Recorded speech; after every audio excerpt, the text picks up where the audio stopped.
I would say absolutely come to it.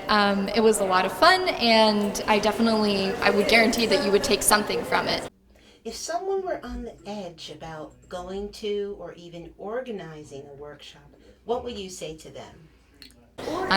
You learn a lot from David, and you also learn from the other people that are going to be in the room with you. I think that while it's a very small workshop in terms of duration, it can have an outsized impact, and it will have an outsized impact on how I go back into the world. I would say to anyone that might be in the same place and sitting a little bit on the fence, come. This is a workshop that focuses on how do you bring people together more in this world, and gives tactics at how we can all do a better job at that. It's going to change you. It's going to give you some practical, do right in the moment, immediately useful tools.